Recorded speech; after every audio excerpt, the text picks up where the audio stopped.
Puji Tuhan, selamat malam Bapak Saudara semuanya. Selamat berjumpa kembali malam hari ini dalam online Discipleship Revival Total Ministry. Puji Tuhan, malam hari ini kita masih bisa bersama-sama untuk kembali belajar firman Tuhan. Materi yang akan kita pelajari, temanya adalah tentang tubuh Kristus dan otoritas gereja.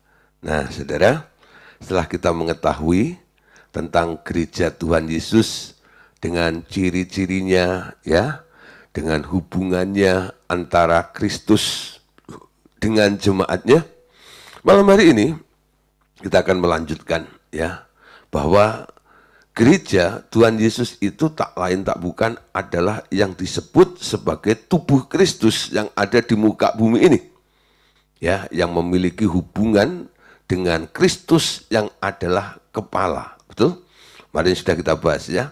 Kristus kepala, kita adalah tubuhnya.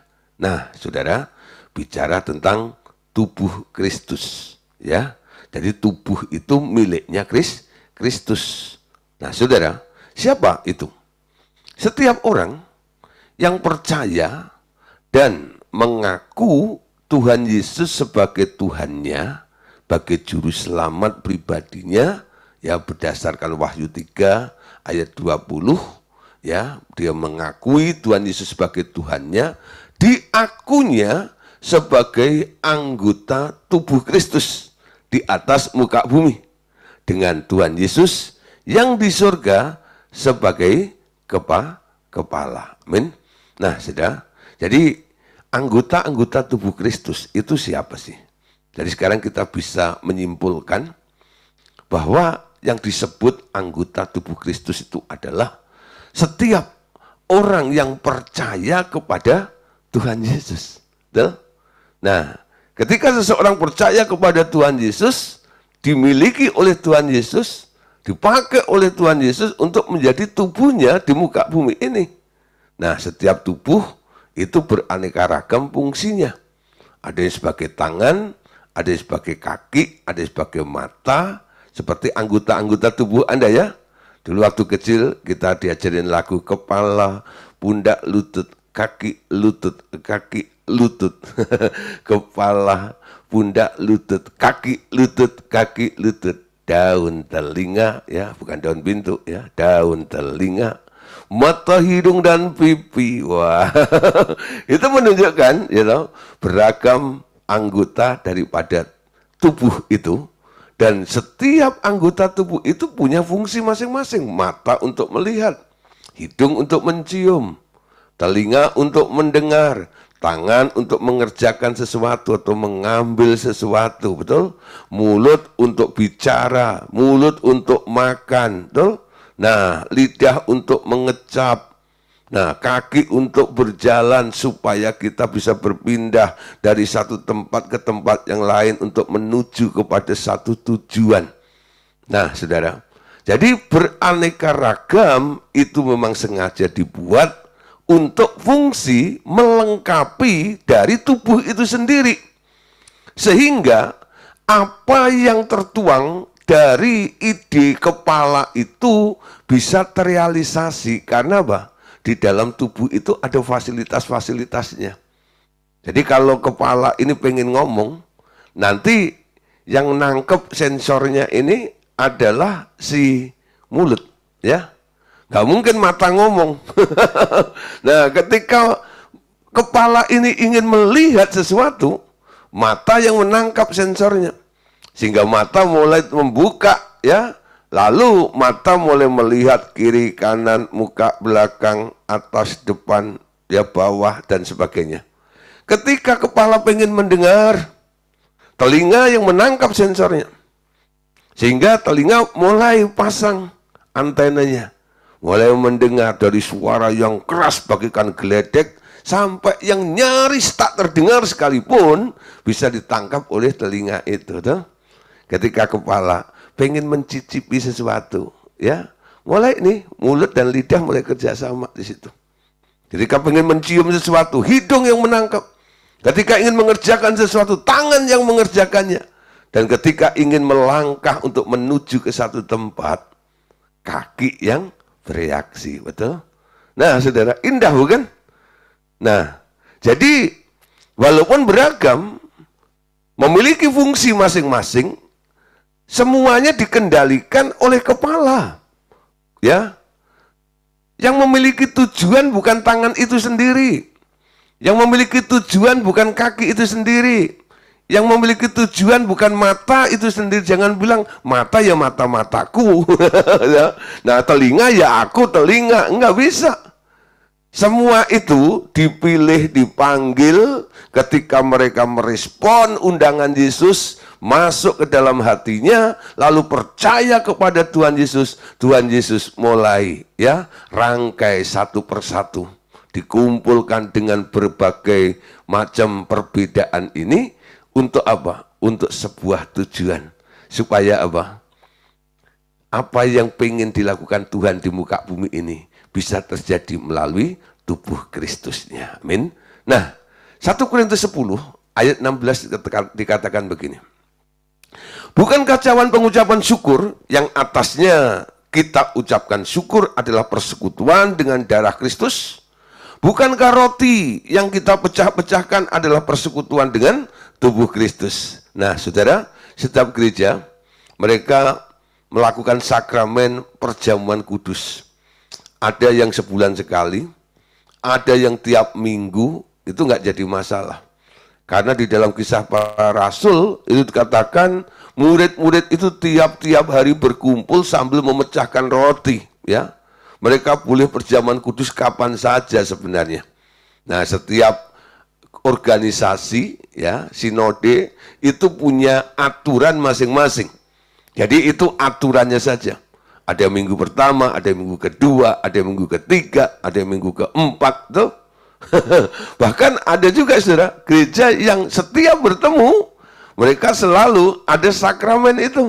Ya, seperti gereja Katolik selalu ada nih, ya, untuk perjamuan kudusnya, walaupun hanya hostinya yang diberikan. Nah, tapi saudara, lepas daripada itu, untuk apa perjamuan kudus itu dilakukan? Ternyata perjamuan kudus itu dilakukan untuk mengingatkan kita akan pengorbanan Tuhan Yesus. Bahwa kita diberi minum dari cawan yang sama. Kita makan tubuh yang sama, yaitu tubuh Kristus disatukan dalam satu persepsi, betul? Keinginan Tuhan yang harus terjadi dalam kehidupan kita ini. Ya, persekutuan dengan darah Kristus, persekutuan dengan tubuh Kristus. Nah, jadi darah Kristus dan tubuh Kristuslah yang menyatukan kita sehingga kita boleh menjadi tubuh Kristus. 1 Korintus pasal 12 ayat yang ke-27. Kamu semua adalah tubuh Kristus dan kamu masing-masing adalah anggotanya. Amin. Kita semua adalah bagian dari tubuh Kristus dan kamu masing-masing adalah anggotanya, seperti apa yang sudah saya jelaskan di depan. Efesus 1 ayat 22 sampai ayat 23. Dan segala sesuatu telah diletakkannya di bawah kaki Kristus dan dia telah diberikannya kepada jemaat sebagai kepala dari segala yang ada. Jemaat yang adalah tubuhnya, yaitu kepenuhan dia yang memenuhi semua dan segala sesuatu. Perhatikan di sini ya, ini dikatakan dia telah diberikannya kepada jemaat sebagai kepala dari segala yang ada, sehingga jemaat yang adalah tubuhnya mengalami kepenuhan yang akan dipenuhi dalam segala sesuatu. Nah, saudara, bagaimana anggota-anggota tubuh Kristus itu bisa dipenuhi dalam kepenuhan Allah dalam segala sesuatu? Saudara, dalam rangka membangun gerejanya di muka bumi, Tuhan Yesus menyediakan sebuah fasilitasnya. Untuk apa? Untuk gerejanya boleh mengalami pertumbuhan ke arah dia sampai mengalami kepenuhan di dalam dia. Nah, apa yang diberikan oleh Tuhan untuk gerejanya? Coba Anda lihat di dalam Efesus pasal 4 ayat 11 sampai ayat yang ke-13. Dan ialah yang memberikan baik rasul-rasul. Perhatikan kata memberikan baik rasul-rasul. Siapa yang memberikan? Dia. Untuk apa dia memberikan?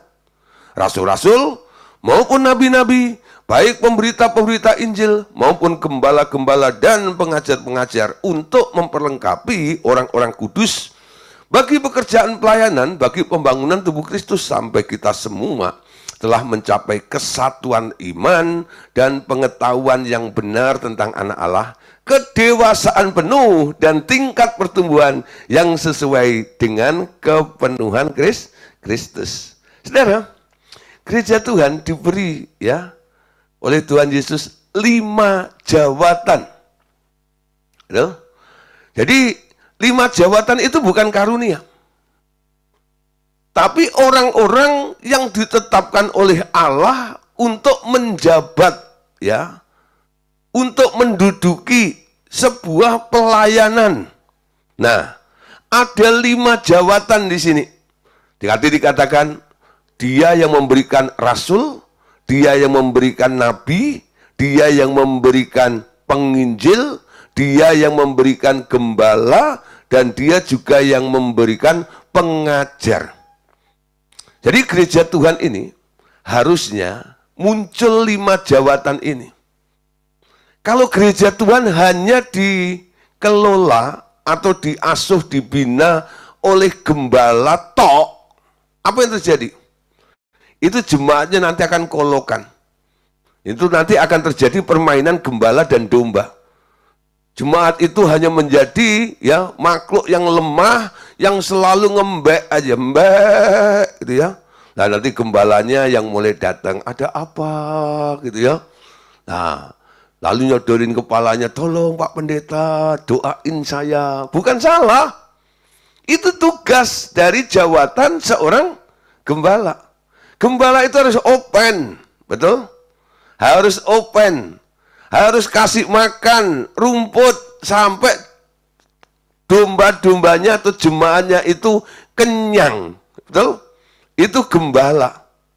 Nah, yang kedua, saudara, apa yang diberikan oleh Tuhan Yesus untuk gerejanya supaya gerejanya itu mengalami ya pembangunan tubuh Kristus sampai mencapai kesatuan iman, ya, pengetahuan yang benar tentang anak Allah, kedewasaan yang penuh, dan tingkat pertumbuhan yang sesuai dengan kepenuhan Kristus. Yang kedua adalah nabi. Ya. Nah, saudara, tadi saya gambarkan rasul itu jempol. Ya. Rasul pertama, ya. Tadi pertama rasul, ya. Nah, rasul itu membuka, ya, biasanya memulai pelayanan. Merintis sebuah pelayanan. Itu tugas daripada rasul. Yang kedua adalah nabi. Nabi, saudara, saya gambarkan seperti telunjuk. Nah, Anda kalau ketemu ya seorang nabi, nabi atau nabiah, orang yang menjabat ya, atau dapat pelayanan jawatan nabi, biasanya saudara, karakteristik daripada pelayanannya adalah dia suka menunjuk atau menelanjangi ya dosa orang-orang, ya. Kamu salah ini dan itu dan sebagainya. Seperti orang sedang menunjuk itu. Makanya saya pakai telunjuk itu untuk menempatkan jawatan nabi, ya. Nah, saudara, yang ketiga adalah penginjil. Dari antara 5 jari, ya, jari tengah itu jari paling tinggi, saudara. Nah, penginjil itu cepat populer, saudara. Ya, kenapa? Ya, penginjil itu hanya mengencourage, membangkitkan, biasanya bikin KKR, menyemangati, menghidupkan, dan sebagainya. Bikin kegerakan, itu penginjil. Biasanya khotbahnya enteng-enteng, ya. Kenapa? Membuat sebuah kebangkitan, revival terjadi. Wah, walaupun ada mujizat-mujizatnya dan sebagainya. Penginjil, saudara, ya. Yang keempat adalah gembala tadi. Ya, gembala saya gambarkan seperti jari manis. Kenapa jari manis? Anda tahu ya? Nah, ini gembala ini kalau nggak ngomong hanya manis, saudara, jemaatnya kabur semuanya. Harus open, harus sabar. murah senyum. Kalau gembala itu murah senyum, open dengan jemaatnya, nanti dapat hadiah tuh, ya, dapat persepuluhannya. Nah, itu dapat cincin. Orang kalau pakai cincin nggak di jempol. Nah, sekarang orang aneh-aneh ya, pakai cincin di jempol, itu alay namanya, ya. Tapi saudara, normalnya orang kalau suruh pakai cincin, yang disodorkan adalah bagian jari manis, betul ya? Nih, kalau memberkati pernikahan, saya minta pengantin pria atau pengantin perempuan memakaikan cincin kepada pasangannya di jari manisnya, bukan di jempolnya, betul? Atau di kelingkingnya. Nah, saudara, jari manis itu adalah gambaran seorang gembala. Lalu yang kelima adalah jari kelingking. Jawatan yang kelima adalah pengajar. Ya. Nah, pengajar. Pengajar itu kenapa digambarkan jari kelingking? Karena pengajar ini punya ciri dalam pengajarannya. Suka ya, mengoreksi. Suka mengoreksi. Ingat nih. Jadi kalau Anda ketemu hamba Tuhan yang diberi hak oleh Allah sebagai pengajar, diangkat oleh Allah menjabat dalam jawatan seorang pengajar, dia punya hak untuk mengoreksi. Kelingking ya, kalau telinga Anda gatal, nggak akan digaruk sama jempol. Ya. Kelingking dimasukkan ini, lalu keluar kotorannya. Suka untuk ngorek-ngorek seperti itu, ya. Nggak banyak orang suka dengan pengajar. Jadi dari 5 jawatan itu yang sering dihindari adalah nabi dan pengajar. Kalau rasul seneng, diterima, wah ditolong untuk membuka ini, dibantu, disupport dan sebagainya. Penginjil, wah seneng banget, digairahkan, disupport dan sebagainya. Lah gembala, karena murah senyum dan sebagainya, open, seneng juga. Tapi kalau ditunjuk-tunjuk, ditelanjangi dosanya, semua orang nggak suka loh. Kalau dikoreksi, itu nggak suka. Ya. Dan puji Tuhan Bapak Saudara. Dulu saya pikir, panggilan saya itu ya karena secara umum, dulu kalau orang lulus sekolah Alkitab, itu langsung buka gereja, lalu jadi gembala. Ya.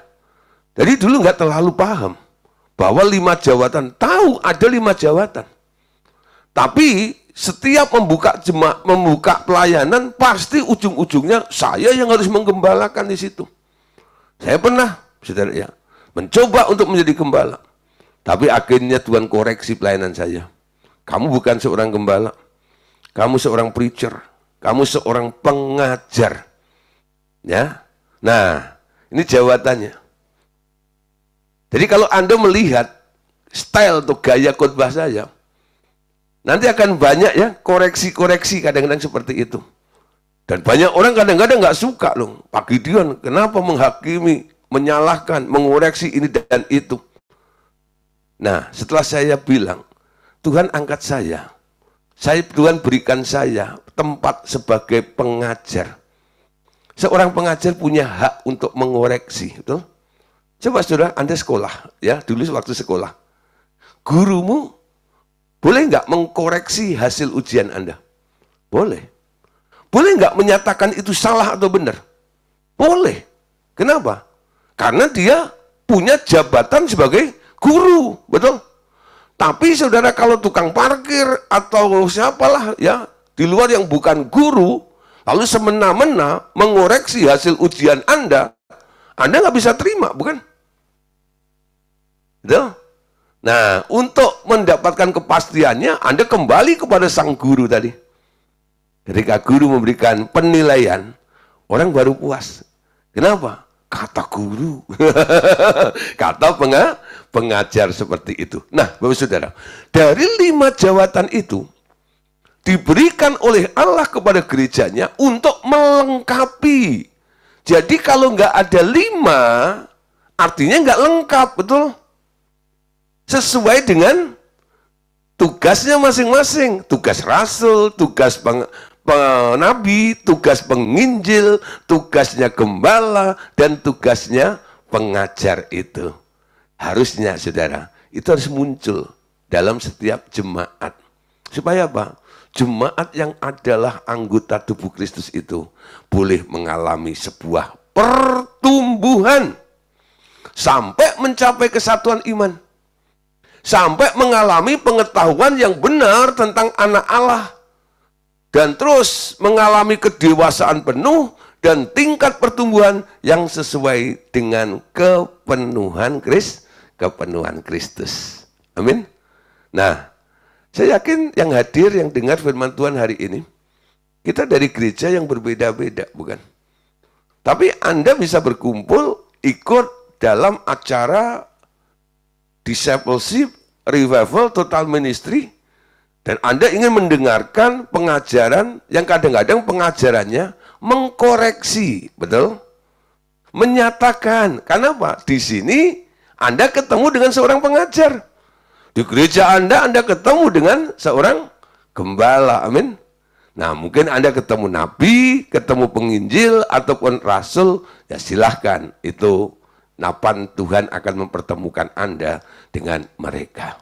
Nah, kenapa gereja Tuhan yang adalah anggota tubuh Kristus itu harus didewasakan sampai mengalami kepenuhan yang sesuai dengan kepenuhan Kristus?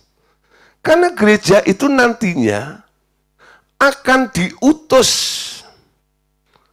Ya, akan diutus. Tuhan akan mengutus ke dunia ini untuk mempengaruhi dunia ini. Awalnya, pengutusan yang diterima oleh Tuhan Yesus dari Allah Bapa diteruskannya kepada tubuh Kristus. Dan pengutusan ini disertai dengan kuasa Roh Kudus yang tertinggi. Ya, baca Yohanes pasal 17 ayat 18. Sama seperti engkau telah mengutus aku ke dalam dunia, demikian pula aku telah mengutus mereka ke dalam dunia. Nah, saudara, jadi awalnya Yesus diutus oleh Bapaknya, betul? Makanya yang disebut yang diutus Allah itu siapa? Yesus, betul? Yesus itu diutus oleh Allah turun ke dunia. Karena Yesusnya harus balik kepada Bapa. Padahal pekerjaan Allah harus tetap jalan di muka bumi ini. Makanya Tuhan Yesus bikin estafet, ya. Nah, ini kelanjutannya. Jadi dia diutus, sekarang Tuhan Yesus mengutus para murid-muridnya. Yaitu Bapak, Ibu, Saudara. Amin. Jadi Anda sebagai anggota tubuh Kristus sengaja didewasakan supaya Anda nantinya siap diutus. Kenapa harus didewasakan? Karena ketika Anda terjun ke dunia ini, Anda akan ketemu dengan beraneka ragam, ya, orang yang Anda jumpai. Mungkin akan ada pertanyaan ini, ya, kebutuhan itu dan sebagainya, dan Anda harus bisa menyelesaikan dan menjawabnya. Ya. Nah, saudara, kalau Anda nggak siap, kan malu-maluin. Ada beberapa orang sudah mencoba untuk melayani gitu ya. Nanti ketika tengah-tengah melayani, tahu-tahu dia sambil WhatsApp saya, Pak Gideon, iki piye, ini gimana? Kenapa? Saya ketemu orang ini dan itu dan sebagainya gini. Menurut Bapak gimana nih? Orangnya ada di depan saya nggak ngerti, saya bingung. Nah, saya bilang gitu. Makanya kalau dengar pengajaran itu dicamkan baik-baik. Supaya apa? Ketika praktek ilmunya bisa diterapkan kepada mereka itu, saya bilang. Ya, saya bantu pertama, kedua, ketiga. Tapi kalau setiap pelayanan dia selalu bergantung dengan saya, satu hari saya kerjain, ya, saya diemin, saya nggak jawab, ya, sampai dia kelimpungan, bingung, Pak Gideon kok nggak jawab, kenapa? Ya. Anda harus mau, ya, didewasakan dulu, karena gereja telah dilengkapi dengan 5 jabatan supaya Anda dewasa, karena Anda harus siap untuk diutus. Nah, Yohanes pasal 20 ayat 21.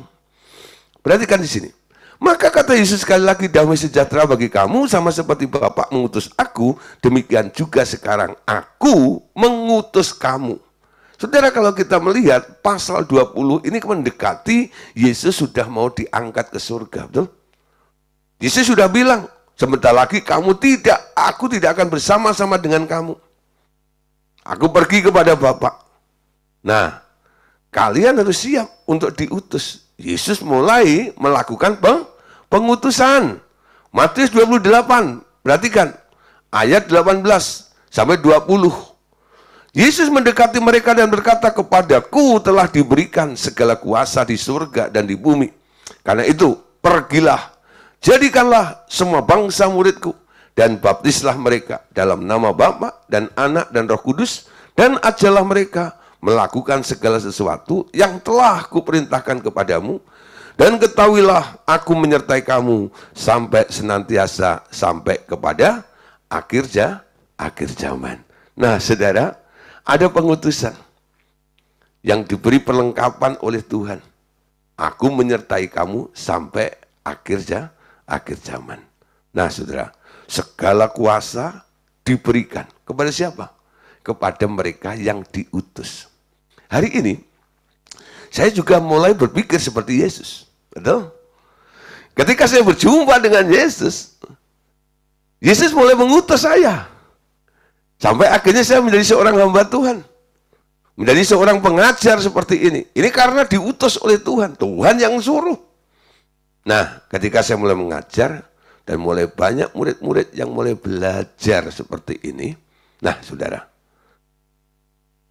saya suka sebenarnya kalau Anda ya rame-rame banyak ikut dalam program proyek kelas pemuridan online discipleship seperti ini.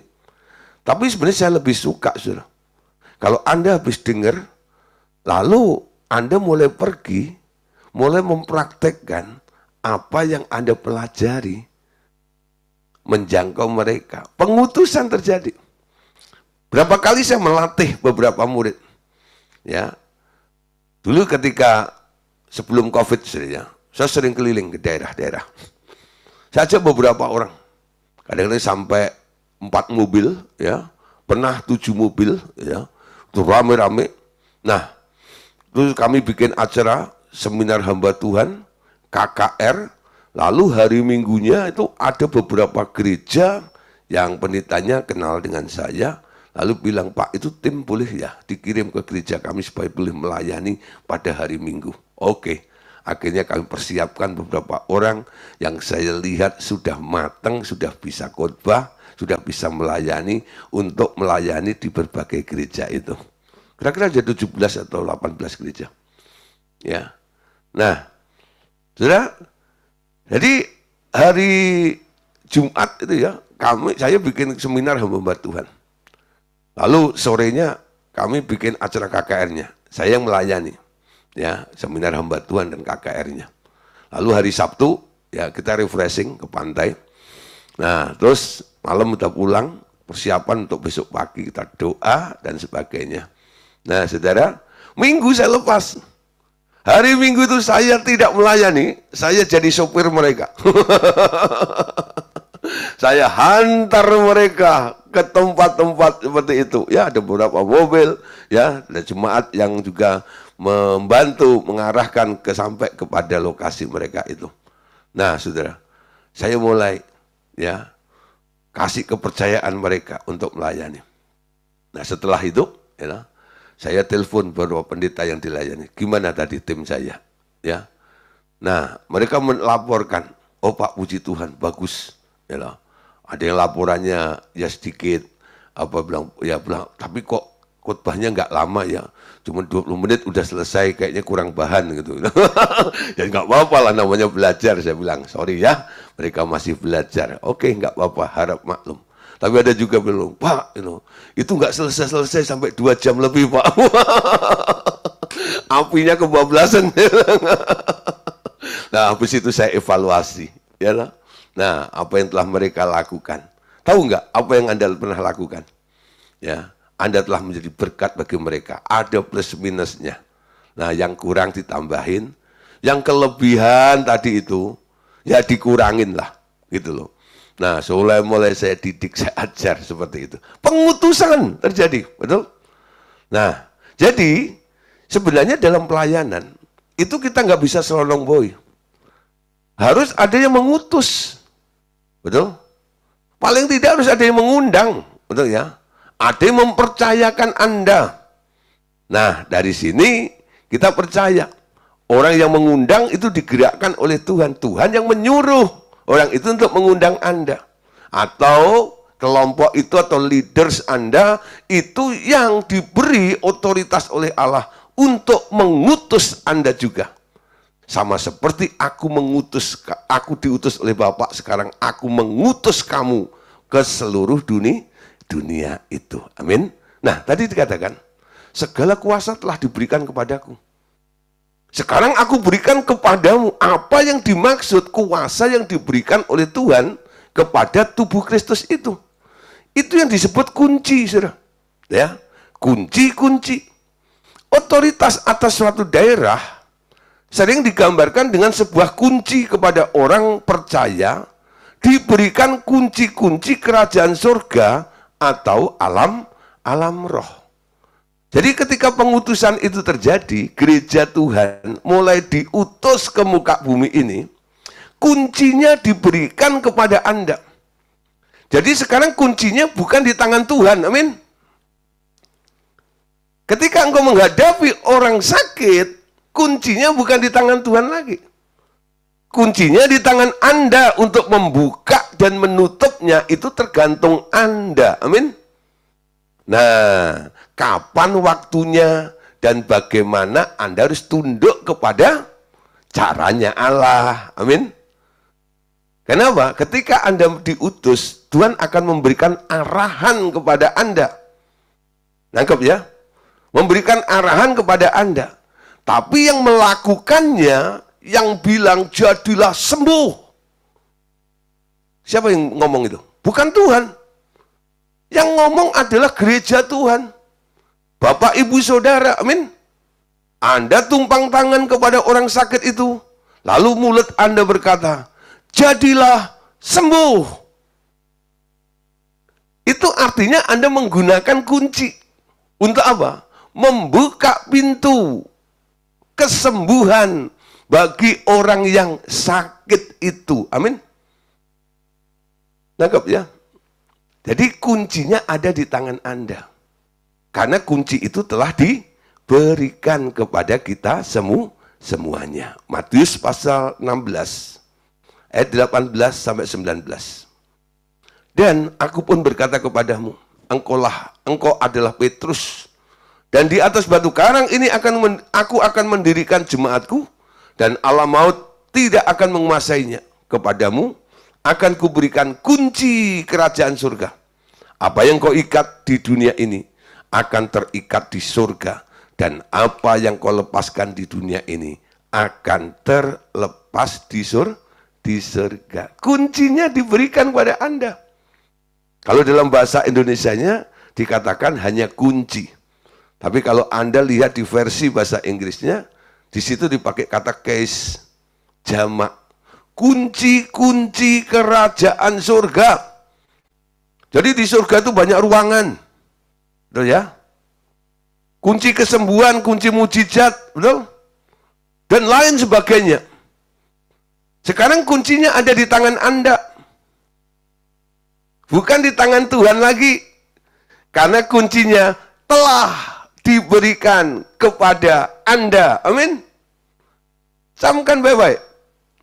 Kuncinya di tangan Anda. Jadi ketika Tuhan menyuruh Anda untuk menyembuhkan orang sakit, Anda pergi. Ketika ketemu orang sakit itu, lah apa yang harus Anda lakukan? Tanya lagi pada Tuhan.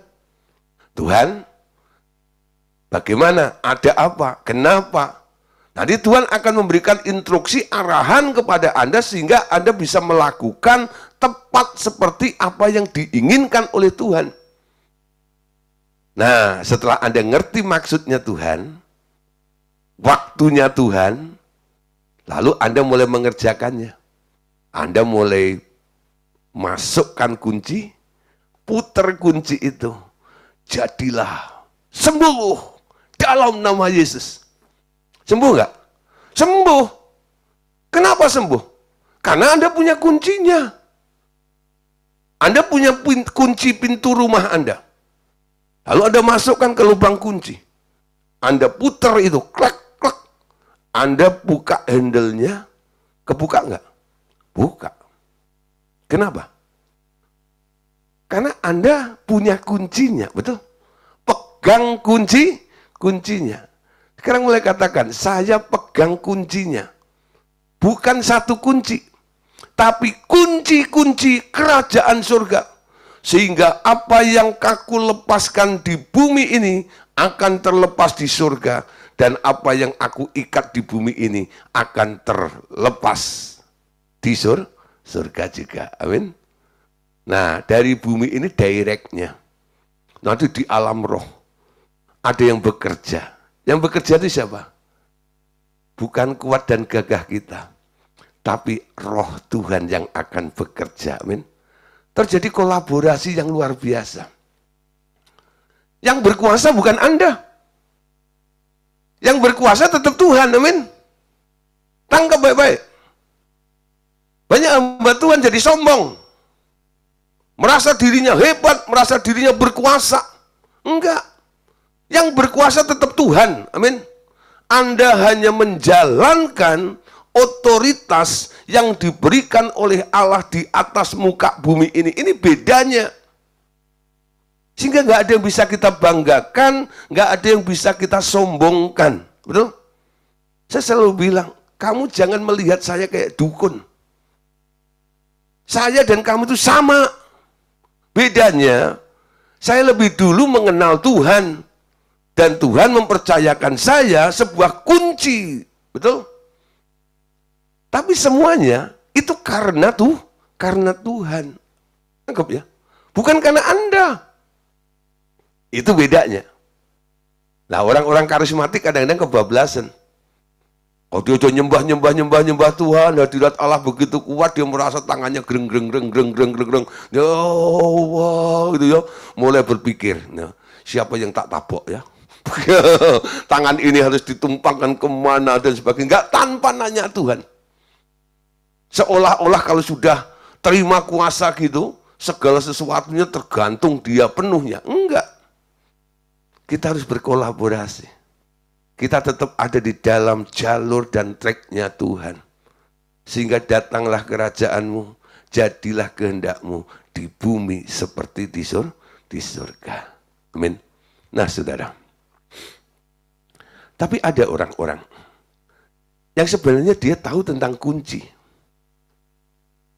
Tapi dia ambil, dia sembunyikan, dia tutup. Sehingga orang-orang tidak bisa masuk untuk melihat apa yang ada di dalam ruangan itu. Tuhan menegur para ahli Taurat. Dalam Lukas 11 ayat 52 dikatakan begini. Celakalah kamu, hai ahli-ahli Taurat. Sebab kamu telah mengambil kunci pengetahuan. Kamu sendiri tidak masuk ke dalam, dan orang yang berusaha masuk untuk masuk ke dalam kamu halang-halangi. Nah, ini saudara. Ahli-ahli Taurat itu, dia belajar firman. Sehingga dia tahu tentang kebenaran ini dan kebenaran itu. Betul? Kamu akan mengetahui kebenaran. Sebenarnya kebenaran itu bisa memerdekakan Anda. Betul? Tapi ahli-ahli Taurat nggak pernah masuk, menghidupi, mengalami tentang kebenaran apa yang diketahuinya itu. Dia cukup hanya tahu saja. Saya himbau nih, yang belajar dalam kelas pemuridan ini. Anda jangan hanya sekedar jadi orang yang belajar dalam kelas pemuridan, hanya orang yang tahu tentang firman-Nya. Tapi Anda harus masuk dalam kebenaran firman itu. Amin. Kalau enggak, nanti Anda bisa jadi ahli Taurat. Wah, saya tahu ini, tahu itu. Dari mana tahunya? Dari belajar pemuridan. Nah, lalu jadi sok tahu. Ya. Tapi enggak pernah mengalami apa yang Anda tahu itu. Itu persis mirip dengan ahli Taurat ini. Dan parahnya lagi, ahli Taurat itu ketika ada orang yang mau masuk dalam kebenaran itu, dia cegah. Dia halang-halangi. Sehingga Yesus berkata, celaka kamu, hai ahli Taurat. Sebab kamu telah mengambil kunci pengetahuan, kamu sendiri tidak masuk ke dalamnya, dan orang yang berusaha untuk masuk ke dalam kamu halang-halangi. Kita harusnya masuk. Anda harus bersyukur. Anda tahu banyak tentang kebenaran, mengetahui ini dan itu, mengetahui tentang dimensi roh, dunia roh, dan sebagainya. Jangan puas hanya sampai tahu di situ. Harus dibangun kerinduan, aku mau masuk, mengalami kebenaran itu. Kalau firman-Nya berkata, oleh bilur-bilurnya, kamu telah sembuh. Aku pegang kuncinya, kunci pengetahuan ini. Bahwa bilur Yesus telah menyembuhkan. Aku mau jadi sembuh. Amin. Aku mau jadi sembuh. Nah, saudara, mujizat akan terjadi kalau Anda masuk dalam kebenaran tersebut. Wahyu 1 ayat 18. Dan yang hidup, aku telah mati, namun lihatlah, aku hidup sampai selama-lamanya, dan aku memegang segala kunci maut dan kerajaan maut. Nah, saudara, Tuhan Yesus memegang kunci alam maut, betul? Buktinya ketika dia mati, dia bisa masuk ke jurang maut itu, lalu membebaskan tawanan-tawanan yang ada di sana. Wahyu 9 ayat 1. Lalu malaikat yang kelima meniup sangkakalanya, dan aku melihat sebuah bintang yang jatuh dari atas, dari langit ke atas bumi, dan kepadanya diberikan anak kunci lubang jurang maut. Nah, saudara, tadi ada bintang jatuh yang diberikan anak kunci jurang maut itu. Ya, nah, jadi kunci-kunci itu banyak, saudara. Kunci daerah-daerah tertentu. Yesaya 22 ayat 22. Aku akan menaruh kunci rumah Daud atas bahunya. Apabila ia membuka, tidak ada yang dapat menutup. Apabila ia menutup, tidak ada yang dapat membukanya. Otoritas diberikan kepada Anda untuk bisa membuka dan menutupnya. Betul? Wahyu 3 ayat 7. Dan tuliskanlah kepada malaikat-malaikat jemaat di Philadelphia, inilah firman dari yang kudus, yang benar, yang memegang kunci Daud. Apabila ia membuka, tidak ada yang dapat menutup. Apabila ia menutup, tidak ada yang dapat membukanya. Ini korelasinya sama seperti yang tertulis dalam kitab Yesaya 22 ayat 22 tadi itu, ya. Bahwa kunci, yang memegang kunci itulah yang bisa punya akses untuk membukanya dan menutupnya. Nah, saudara, tapi perhatikan, ya, sumber kuasa gereja Tuhan itu cuma satu. Kuasa gereja Tuhan itu sumbernya dari Yesus, ya, bukan dari alam, dari Yesus. Satu hari, iblis mencoba menawarkan kuasanya kepada Yesus. Pada awal pelayanannya, asal ia mau menyembah iblis, tetapi Tuhan Yesus memilih jalan ketaatan kepada Allah Bapa dan mengalami aniaya. Ia menang dan memperoleh kuasa dan kemuliaan itu dari Allah Bapa, kuasa dari tempat maha tinggi. Itulah yang kini menyertai gereja Tuhan Yesus. Nah, perhatikan ayatnya. Lukas 4 ayat 6. Kata iblis kepadanya, segala kuasa itu serta kemuliaannya akan kuberikan kepadamu. Perhatikan ya. Yang ngomong ini si iblis kepada Yesus. Dia mau memberikan sesuatu kepada Yesus. Sebab semuanya itu telah diserahkan kepadaku dan aku memberikannya kepada siapa saja yang ku kehendaki. Nah, perhatikan saudara. Iblis bicara dengan Yesus. Dia menawarkan sesuatu kepada Yesus. Yang ditawarkan adalah kuasa atau kunci itu. Segala kunci, kuasa itu, serta kemuliaannya akan kuberikan kepadamu. Artinya, iblis punya, betul? Sehingga dia menawarkan, ini bukan kamuflase, bukan bohong, enggak. Betul. Karena bagian B dikatakan sebab semuanya itu alasannya kenapa si iblis bisa memberikannya, menawarkan dan mau memberikannya kepada Tuhan Yesus. Sebab semuanya itu telah diserahkan kepadaku dan aku memberikannya kepada siapa saja yang ku kehendaki. Nah, supaya nggak bingung, saya mau jelaskan sedikit di sini. Dari ayat ini seolah-olah, betul ya, iblis itu sumber. Karena dia punya. Saudara, iblis bukan sumber kuasa. Sumber kuasa itu tetap hanya satu dari Allah, betul? Allah yang maha kuasa. Yesus dapat dari Bapaknya. Lalu Yesus berikan kepada murid-muridnya. Itu hierarkinya. Mengalir dari atas ke bawah. Dari kepala ya ke pundak sampai ke jubah sampai ke kaki. Itu kan dalam Mazmur 133 itu ya, tentang pengurapan yang mengalir di kepala Imam Harun itu. Digambarkan seperti itu, dari atas mengalir ke bawah. Tapi gimana sih iblis itu akhirnya punya?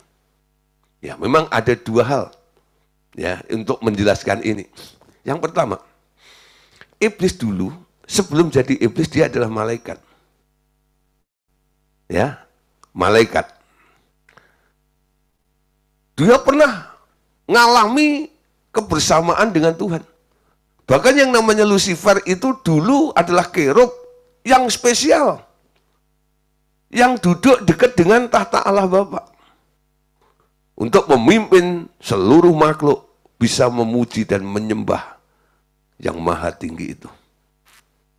Sehingga dia punya otoritasnya. Betul? Nah, tapi akhirnya dia dilempar ke bumi, bukan?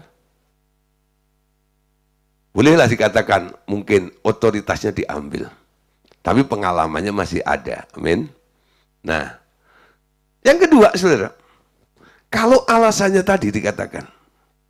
Sebab semuanya itu telah diserahkan kepadaku dan aku memberikannya kepada siapa yang ku kehendaki. Kapan Allah menyerahkan kuasanya kepada si iblis? Yang menyerahkan bukan Allah. Nah, yang menyerahkan adalah Adam. Ketika Adam jatuh diperdaya oleh si iblis, yang diambil apa? Yang diambil adalah otoritas yang diberikan oleh Allah kepada Adam. Ingat, ketika manusia diciptakan, Allah bilang begini, marilah kita menjadikan manusia sesuai dengan serupa dengan gambarku.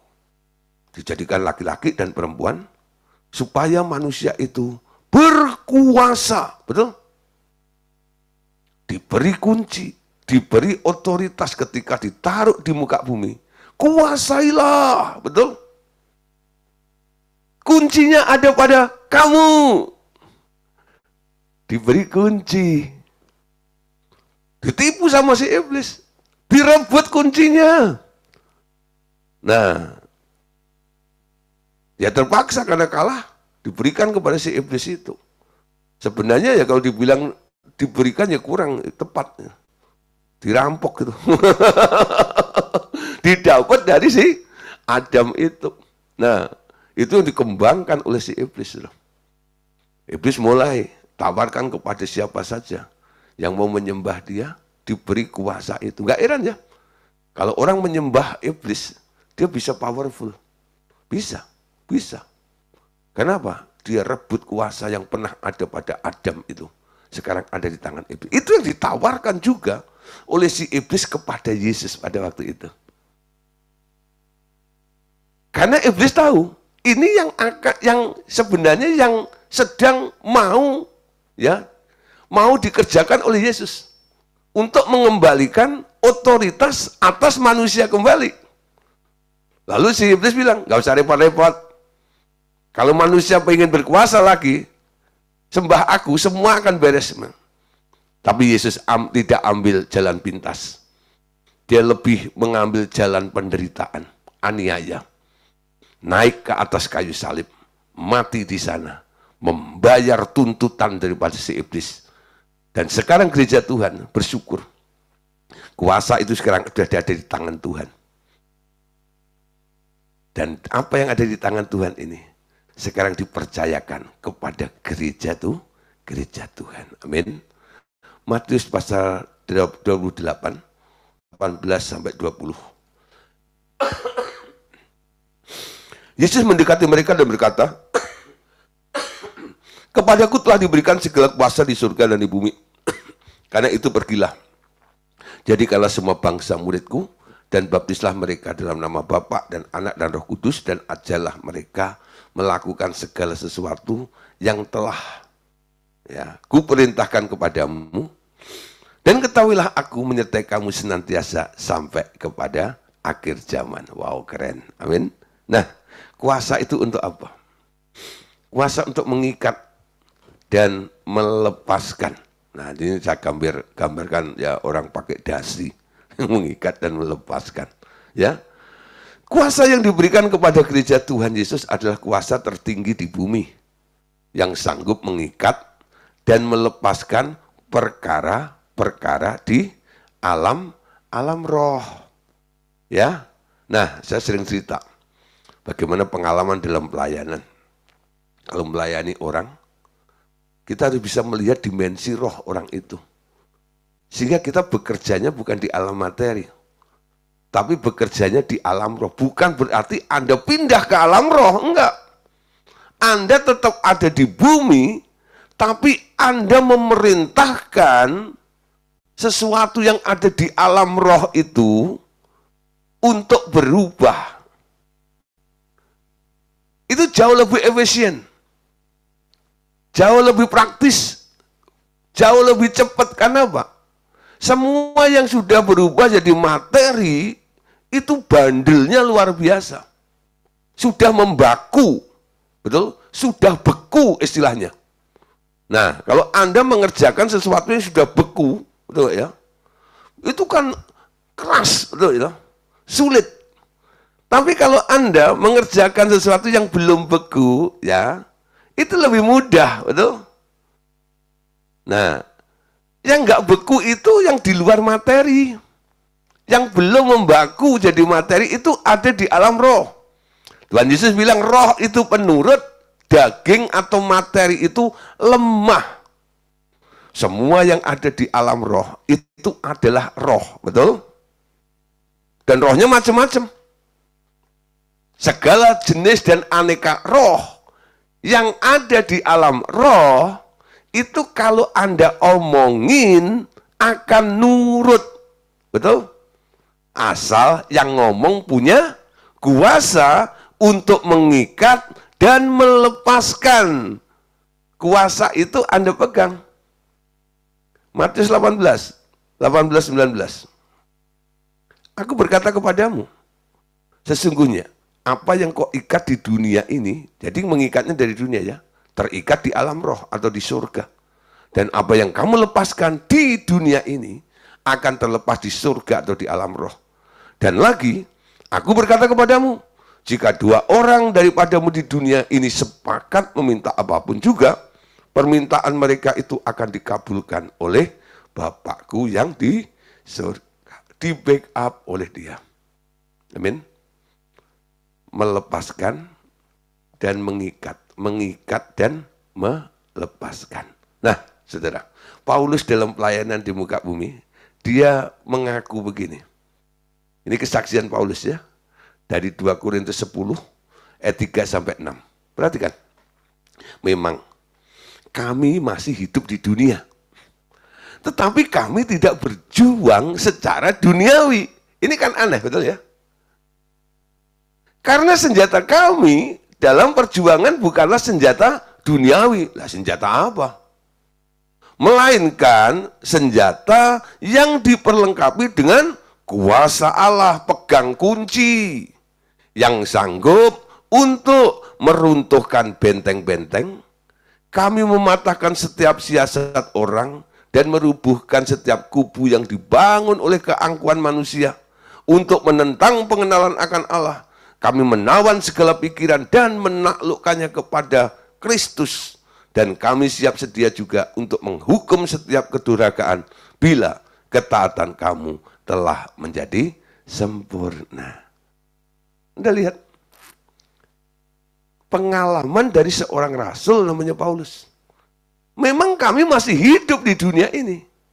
Tapi kami tidak berjuang secara duniawi. Kenapa nggak berjuang secara duniawi? Karena senjatanya yang digunakan dalam perjuangan itu bukan senjata duniawi, tapi senjata yang dilengkapi dengan kuasa Allah dari tempat yang maha tinggi itu. Kuasa untuk mengikat dan kuasa untuk melepaskannya. Tapi karena senjatanya bukan duniawi, senjatanya adalah rohani, jadi bukan untuk materi, bukan? Kalau Anda mau potong daging pakai pisau materi, senjata jasmani, Anda potong daging materi, bukan? Tapi kalau Anda pakai senjata rohani, yang Anda potong bukan daging beneran.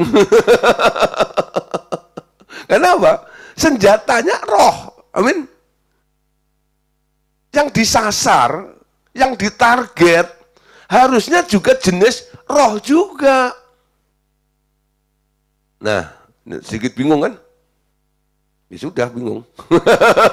Harus praktek. Kalau nggak praktek nggak ngerti. Selama ini kan Anda pelototin terus yang materi, Anda berusaha mengerjakannya di alam materi juga. Dengan apa? Dengan senjata materi juga. Amin. Tapi sebenarnya Anda bisa bekerja di alam roh.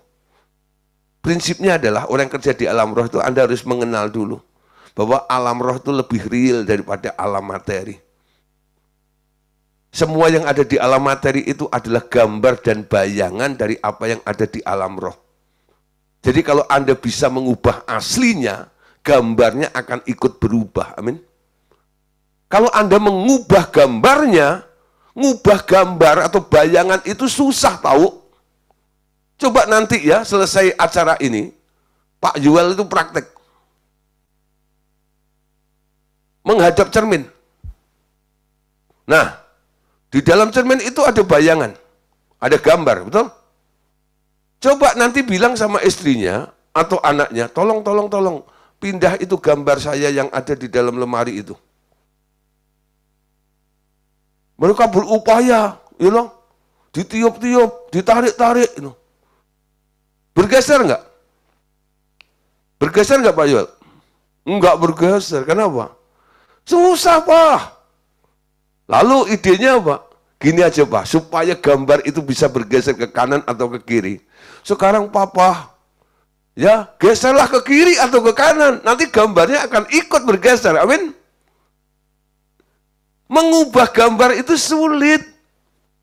Kalau semua materi di dunia ini hanya gambar dari yang original, ya yang ada di alam roh, kalau kita mau kerja pakai senjata rohani, kerjalah di alam roh. Amin. Nah, apa yang digarap oleh Paulus ketika dia mengerjakan dengan senjata rohani? Dia meruntuhkan benteng-benteng. Benteng apa? Bukan benteng di Cina sana. Bukan benteng di kerajaan, di keraton Solo atau Jogja. Bukan. Tapi benteng-benteng dalam pikiran manusia. Iblis itu suka pasang benteng, betul? Ya, suka pasang benteng. Nah, kadang-kadang dia pakai agen-agennya yang ada di muka bumi itu. Orang datang ke peramal, dibilang umurmu nanti tinggal sampai umur segini. Wah, kepikiran terus, betul ya? Ketika mendekati umur itu ketakutannya luar biasa. Kena kepasang benteng. Nah, Paulus bilang apa? Runtuhkan benteng-benteng itu. Anda punya kuasa. Saya berapa kali meruntuhkan benteng-benteng yang dibangun oleh si iblis pada diri seseorang. Mematahkan setiap siasat dan merubuhkan setiap kubu yang dibangun oleh keangkuhan manusia.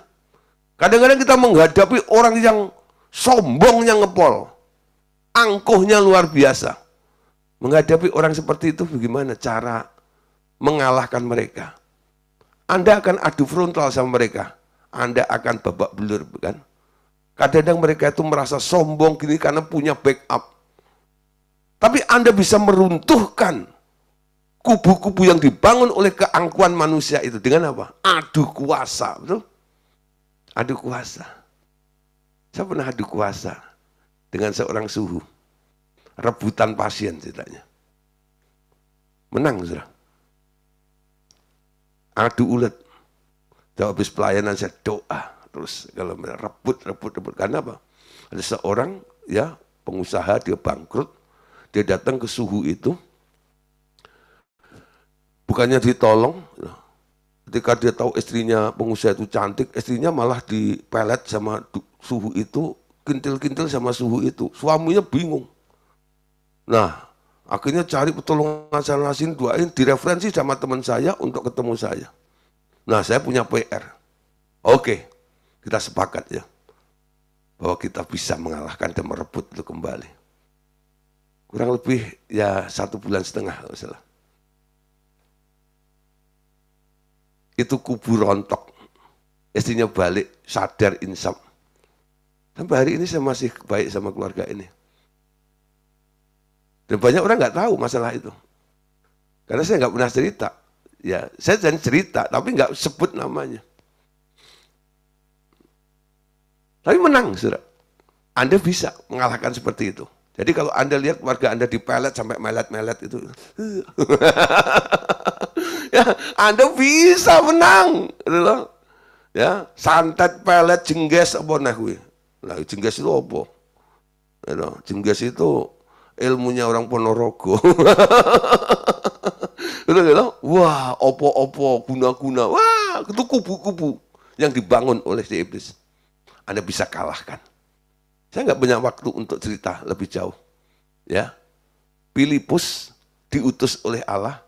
Dia menang sama Simon, tukang sulap itu.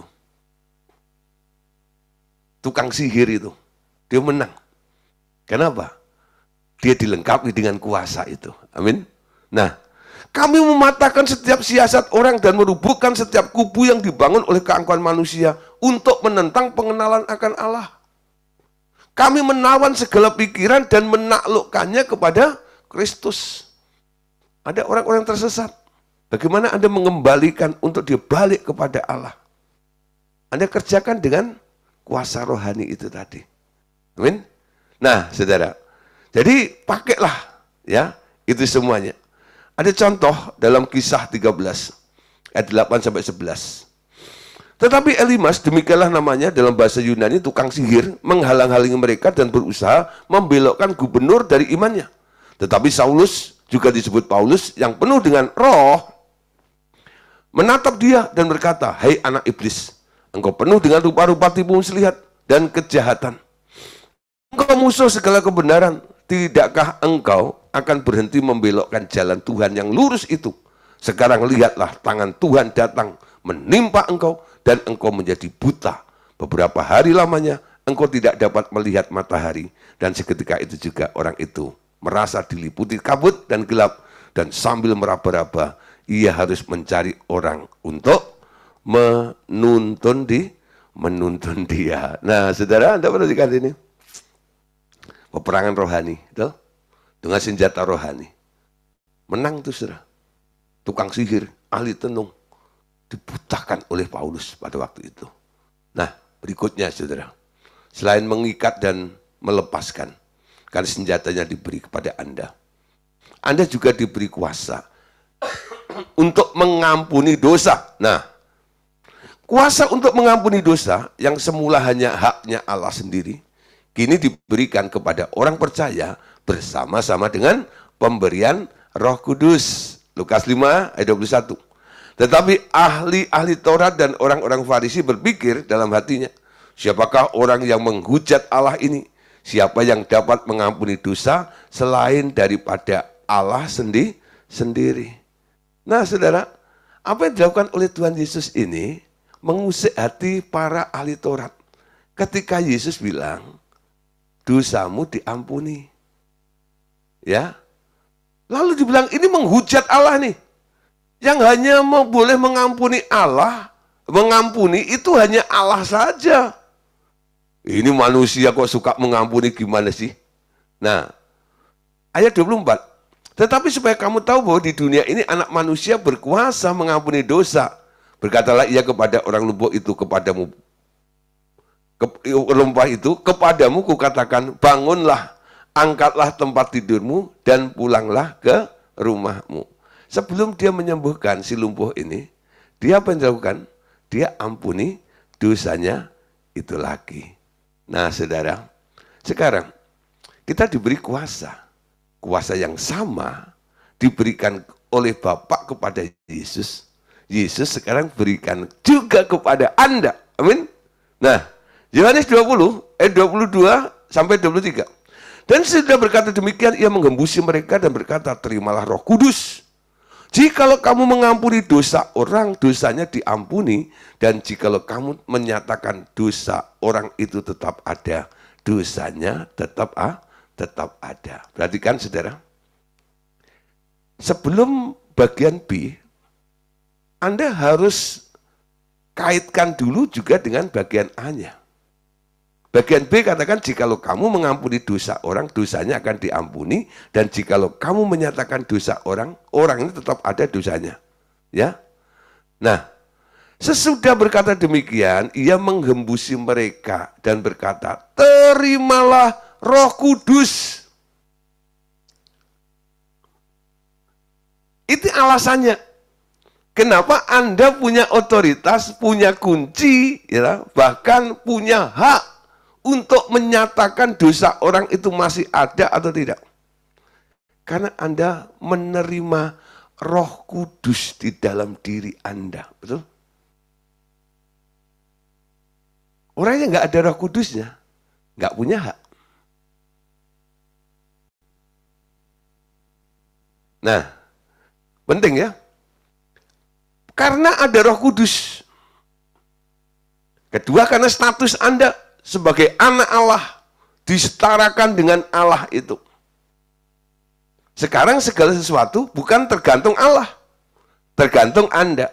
Ingat, ahli Taurat, orang Farisi punya pengetahuan, dia menutup orang yang akan masuk ke dalam pengetahuan itu. Kuncinya ada di ahli Taurat, orang Farisi, betul? Sehingga orang nggak bisa masuk, karena apa? Nggak dibukain sama dia, dilarang. Sekarang kunci pengampunan ada di Anda. Kalau Anda nggak mau mengampuni orang itu selamanya akan terikat dengan kesalahannya. Kenapa? Karena Anda nggak mengampuni. Sebenarnya yang mengampuni siapa? Yang mengampuni dosanya siapa? Yang mengampuni dosanya Tuhan sebenarnya. Tapi Anda menjadi penghalang orang itu bisa mendapat pengampunan dari Tuhan gara-gara Anda blok. Sedikit dapat pencerahan ya. Kok bisa mengampuni itu? Anda harus coba compare dengan peristiwa ahli Taurat tadi itu. Dia banyak tahu, dia pegang kuncinya, dia nggak mau masuk. Kalau ada orang mau masuk, dia halang-halangi. Betul?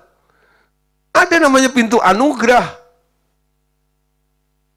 Nah, mungkin Anda sendiri, karena Alkitab berkata, kalau kamu tidak mengampuni, kamu nggak diampuni. Kamu tidak mendapat pengampunan, orang lain pun Anda cegah untuk mendapat pengampunan itu. Nah, mulai renungkan sedikit. Segala sesuatu tergantung siapa? Tergantung Anda, bukan tergantung Tuhan. Apa sih untungnya kalau saya mengampuni dia? Anda membebaskan orang itu dari perasaan bersalah. Karena Anda ampuni, dia bisa datang pada Tuhan untuk menerima pengampunan dosanya lebih cepat lagi, saudara. Amin. Nah, yang terakhir, saudara. Nah, ada kuasa untuk menghakimi malaikat. Nah, menghakimi malaikat. Karena kedudukan gereja, Tuhan sebagai anggota tubuh Kristus. Malaikat-malaikat dijadikan roh-roh yang melayani, dan mereka akan dihakimi oleh orang percaya. 1 Korintus 6 ayat 3. Perhatikan. Tidak tahukah kamu Bahwa kita akan menghakimi malaikat-malaikat, jadi apalagi perkara-perkara biasa dalam hidup kita sehari-hari. Baca, saudara. 1 Korintus pasal 6 dari ayat 1, 2 dan sebagainya. Adanya perkara saja di antara kamu itu merupakan sebuah kekalahan. Tuh. Tidakkah kamu harusnya lebih suka dirugikan? Betul? Nah, untuk apa Paulus ngajar seperti itu? Supaya Anda bisa menggenapi apa yang di ayat 3 itu. Tidak tahukah kamu bahwa kita akan menghakimi malaikat? Kualitas kita itu ditingkatkan lebih daripada rata-rata. Untuk menjadi seorang hakim nantinya. Bersama dengan Tuhan. Menghakimi para malaikat. Amin. Anda harus bisa menang dulu dengan perkara-perkara biasa dalam hidup kita sehari-hari. Siapa di sini masih kalah terus? Kalau Anda masih kalah terus, nggak mungkin Anda bisa menghakimi malaikat. Ya, hanya orang-orang pilihan nanti yang akan dipilih oleh Tuhan, yang boleh duduk bersama dengan Tuhan ketika Tuhan nanti menghakimi segala makhluk. Anda duduk bersama Tuhan atau enggak nanti? Untuk menghakimi para malaikat. Kalau kualitas enggak meningkat, Anda enggak boleh duduk di sana. Kalau Anda enggak hidup benar, masih banyak bolong-bolong kesalahan ini, kesalahan itu, ketika Anda menghakimi, dia akan protes, lu sendiri masih salah, betul? Coba Anda nasihati orang, ya. Mungkin Anda masih suka bohong, lalu Anda nasihati orang, jangan bohong gitu ya. Nah, orang itu kenal, Anda pembohong. Orang itu mau dengerin enggak? Ya enggak, dia akan balik ngomong, lu sendiri aja bohong. Ngelarang saya bohong. Itu enggak ya? Nah, perkara-perkara biasa dalam hidup kita sehari-hari itu harus bisa kita tanganin. Supaya Anda jadi kandidat nanti. Menjadi hakim bersama dengan Yesus untuk menghakimi para malaikat. Itu gereja Tuhan itu luar biasa loh untungnya. Ya, untungnya luar biasa. Nah, ya, oke saudara, satu lagi. Ada namanya 5 komando dan amanat agung ya. Nah, ini satu paket sebenarnya. 5 komando dan satu paket dalam kitab yang sama, yakni dalam Matius, Tuhan Yesus memberikan perintah agung, Matius 28, 18, 20 yang kita baca tadi ya, untuk memberitakan Injil. Dan dalam rangka perintah agung itu ia pernah juga memberikan pula rinciannya dalam Matius 10 ayat 7 sampai 8. Ini merupakan kelima komando Tuhan Yesus bagi murid-muridnya. Bila ada gereja yang menekankan perintah agung, amanat agung ini bagi jemaatnya, itu berarti jemaat itu harus melakukan juga 5 komando ini. Nah, 5 komandonya apa? Matius 10 ayat 7 sampai 8. Pergilah dan beritakanlah kerajaan surga sudah dekat. Sembuhkanlah orang sakit, bangkitkanlah orang mati, tahirkanlah orang kusta, usirlah setan-setan. Kamu telah menerimanya dengan memperolehnya dengan cuma-cuma, karena itu berikanlah pula dengan cuma-cuma. Ya, jadi ada 5. Pergi, beritakan, ya, kerajaan surga sudah dekat.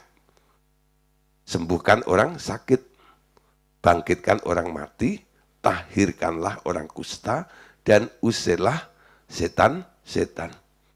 Kamu menerima dengan cuma-cuma, berikan juga dengan cuma-cuma, jangan cumi-cumi. Amin.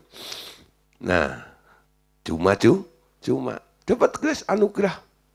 Anda pernah disembuhkan, Anda pernah dibangkitkan, Anda pernah dibebaskan dari kuasa setan. Dan berikan dengan cuma-cuma gratis. Anda bisa kita berikan juga pada orang lain. Nah, Bapak Saudara, jadi tentang gereja Tuhan ya dengan otoritasnya, tubuh Kristus dan otoritas gerejanya. Malam hari ini sudah kita bahas bersama-sama. Ya. Nah, supaya Anda memahami, yuk setelah belajar ini kita mulai praktek. Paling tidak praktek 5 komando. beritakan Injil. Kalau ada orang mati, bangkitkan juga. Sembuhkan orang sakit, amin. Nah, orang dirasuk setan, usir setan itu, amin. Tahirkan orang kusta dan sebagainya. Nah, saya percaya kalau Anda mengerti dan bisa nangkep ya pelajaran malam hari ini, saya yakin dengan mudah Anda bisa menggunakan senjata rohani itu. Oke, terima kasih. Tuhan Yesus memberkati kita semuanya. Amin. God bless you.